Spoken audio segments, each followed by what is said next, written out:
Lluvias de bendiciones. Estamos llenos de lluvias de bendiciones. Este día tan precioso, hermoso y bello. Agosto 1 de 2026. Estamos celebrando la memoria de San Alfonso María de Ligorio, obispo y doctor de la Iglesia. Ven, Espíritu Santo, bello, poderoso, hermoso, verdadero Dios, grande y que vive y que sigue viviendo, porque verdaderamente le ha dado vida a esos caminos de muertes que estamos caminando.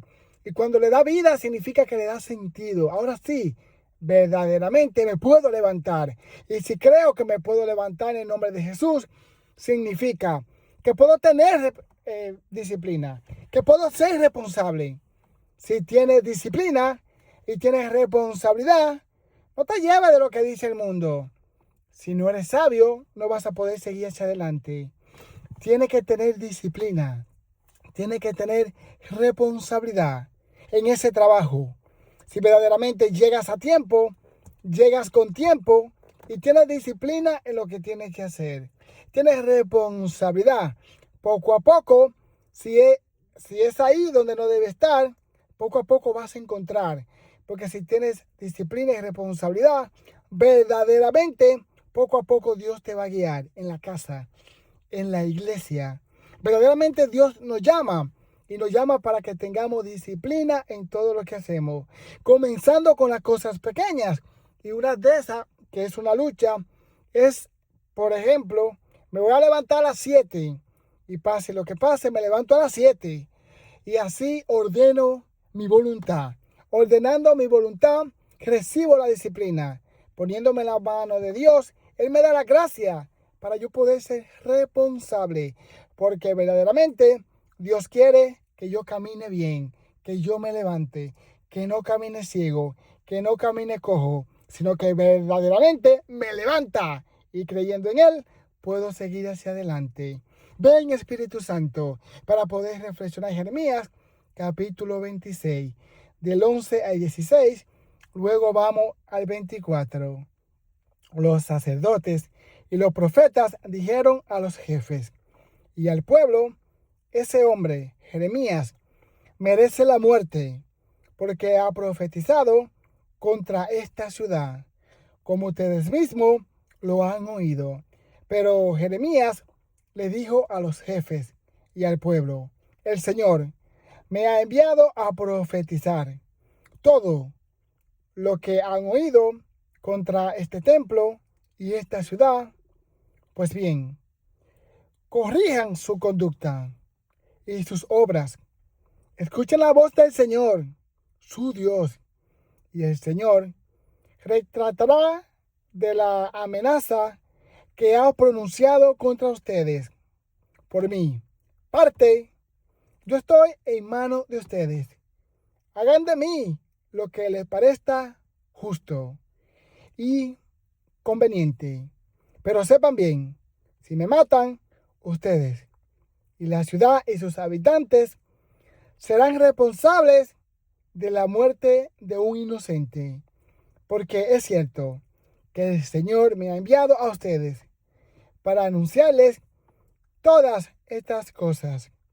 Los jefes y todo el pueblo dijeron a los sacerdotes y a los profetas: este hombre no merece sentencia de muerte, porque nos ha hablado en el nombre del Señor, nuestro Dios. Entonces, Ahicán, hijo de Safán, defendió a Jeremías para que no fuera entregado en manos del pueblo y lo mataran. Vemos como verdaderamente ellos entienden y creen que lo que está diciendo Jeremías es palabra del Señor. No solamente porque lo está diciendo en el nombre del Señor, sino porque reconocen, porque verdaderamente están en la alianza, saben su alianza y mirando su alianza se dan cuenta que están caminando mal, que no están siendo conducidos por el Señor. Porque ¿de qué manera son conducidos por el Señor? Por medio de lo que Él claramente nos dicta. En ese tiempo, Dios claramente le dictó aquella ley que le había profetado Moisés. Y siempre los profetas hablan en torno a esa ley. Ahora en este tiempo, por medio de la iglesia. Nosotros escuchamos de Dios. Nosotros aprendemos de Dios por medio de la iglesia. No hay otra manera de que nosotros podamos aprender de Dios. Porque cuando leo la palabra de Dios, esa palabra necesita una interpretación. Y esa interpretación, ¿a quién? Dios claramente dispuso esa interpretación a los pastores que Dios puso en la iglesia. Por eso dice Pablo en Hechos capítulo 20, versículo 28, a ustedes lo puso el Espíritu Santo para que apasionaran el pueblo, para que lo guiaran como verdaderos pastores, y nosotros como verdaderas ovejas tenemos que escuchar a la iglesia, porque si no escucho al Señor, escucho al mundo, y si no escucho al mundo, entonces escucho al diablo, y si no escucho al diablo, escucho a mi propia carne. Que carne no solo significa yo tener relaciones sexuales con una persona o caer en la mente en adulterio o en cualquier tipo de desgracia en la mente. No, en la carne significa también en la relación que llevamos con nuestros hermanos. Si no llevamos una relación de amor, sino de odio, si no perdonamos, si estamos hundidos en buscar nuestro propio bien, olvidándonos del que está a nuestro lado, eso es la carne. Es la carne que me lleva a yo rechazar a mi hermano. El mundo, porque el mundo tiene una manera de vivir. Y esa manera de vivir no es la manera que pide Dios. Solamente tenemos que mirar de qué manera se quiere conducir el mundo. Pero también podemos ver en el demonio, porque el demonio le tiene envidia a Dios, pero no puede hacer nada con Dios. Como no puede hacer nada con Dios, entonces de la misma manera que dice la Biblia, que cuando claramente Judas iba a entregar a Jesús, entró el demonio en él. Antes de hacer el mal, entró el demonio en él. De tal manera también en nosotros, si no estamos dispuestos a caminar con Dios, viene el demonio y nos pone trabajo. Por eso, andemos con el Señor por medio de lo que la iglesia nos explica, para que no vivamos confundidos, para que podamos caminar como Dios quiere. Que así sea. Dios nos bendice por medio de este precioso evangelio, que está en Mateo capítulo 14, del 1 al 12. Lo leemos en el nombre del Padre, del Hijo y del Espíritu Santo. Amén. Ven, Espíritu Santo, guíanos en esta palabra para poder leerla en tu amor, que nos dice: Herodes oyó que contaban de Jesús y les dijo a sus cortesanos: es Juan el Bautista, que ha resucitado de entre los muertos, y por eso actúa en él fuerzas milagrosas. Herodes había apresado a Juan y lo había encarcelado en la cárcel por causa de Herodías, la mujer de su hermano Filipo, pues Juan le decía a Herodes que no le está permitido tenerla por mujer, y aunque quería quitarse la vida, le tenía miedo a la gente, porque creía que Juan era un profeta. Pero llegó el cumpleaños de Herodes, y la hija de Herodías bailó delante de todos.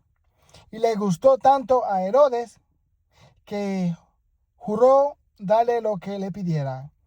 Ella, aconsejada por su madre, le dijo: dame sobre esta bandeja la cabeza de Juan el Bautista. El rey se entristeció, pero a causa de su juramento y por no quedar mal con los invitados, ordenó que se le dieran, y entonces mandó a degollar a Juan en la cárcel. Trajeron pues la cabeza en una bandeja, se la entregaron a la joven y ella se la llevó a su madre. Después vinieron los discípulos de Juan, recogieron el cuerpo y lo sepultaron, y luego fueron a avisarle a Jesús. Palabra del Señor. Gloria a ti, Señor Jesús. Ven, Espíritu Santo, bello, poderoso, que me llena y me levanta, de tal manera que me puedo conducir como Dios quiere.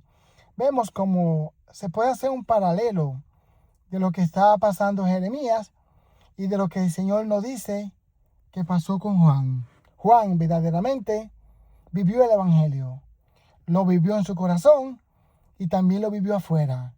Vivió como verdadero profeta. Profeta es aquel que proclama el Evangelio, pero también denuncia el mal. Y eso fue lo que hizo Juan Bautista. Proclamó el Evangelio y denunció el mal, incluso a donde iba a tener consecuencias de muerte. A Herodes: no te está permitido vivir con la mujer que es de tu hermano o que era de tu hermano. De tal manera que Dios nos quiere explicar con este tremendo santo que hoy estamos reflexionando, verdadero santo, San Alfonso María de Ligorio. San Alfonso María de Ligorio verdaderamente nació en una familia bendecida, una familia que verdaderamente está formando hijos para el cielo. Era el primero de 8 hermanos. Nació en Nápoles y verdaderamente él fue guiado por su familia a Dios, porque tuvo hermanos de él que se consagraron y claramente fueron sacerdotes, y las hermanas de él fueron monjas. Él todavía no había entrado en la consagración, todavía no había entrado a vivir una vida religiosa, pero desde los 16 años fue abogado. Y escuchen esto: uno de los mejores abogados de toda la ciudad de Nápoles. De tal manera que no perdió ni un solo caso. Pero Dios lo estaba llamando a algo más profundo. Y miren cómo vamos a reflexionar esta bella palabra. Como por lo pequeño podemos ser grandes. ¿De qué manera este santo, tremendo, grande, San Alfonso María de Ligorio, obispo y doctor de la iglesia, fundador de la consagración del Santo Redentor? Imagínate, este hombre tan grande, obispo, doctor de la iglesia, significa que todo lo que él escribió es doctrina de salvación, es doctrina que nos lleva a la salvación. Entonces, este hombre, ¿cómo fue que llegó de ser un excelente abogado con éxito? Tenía dinero, estaba bien, le estaba yendo súper bien, era el mejor abogado de la ciudad. ¿Cómo este hombre verdaderamente llega luego a ser sacerdote y luego obispo? Porque verdaderamente desde lo pequeño se llega a lo grande. Él visitaba a muchas personas necesitadas, iba a los hospitales y en los hospitales él iba a ayudar, a buscar esa persona necesitada. Sacaba tiempo para Dios, pero recordemos que él fue criado en una familia santa y esa familia santa le enseñó que la verdadera bendición está en ayudar al necesitado, y especialmente a aquel necesitado que no te puede devolver nada para atrás. Y esos necesitados que no te pueden devolver nada para atrás están en los semáforos pidiendo, están en los hospitales necesitados sin nadie que lo visite, están muchos abandonados en muchos lugares donde están solamente ellos solos. Y él llegó allá a ayudarlo a ellos. Y se llenó de tanta generosidad, se llenó de tanto amor, que decidió ser sacerdote. Decidió vivir como verdadero profeta, como lo vivió Juan. Decidió entregar su vida, no por lo que él quería, sino por lo que era llamado a entregar la vida por Cristo. De la misma manera que vemos en el Evangelio, una tristeza grandísima. La mujer, claro, Herodías, le aconseja a su hija que le pida la cabeza de Juan Bautista, que mate a Dios, que mate al profeta que está hablando de Dios, que mate la palabra. ¿Por qué?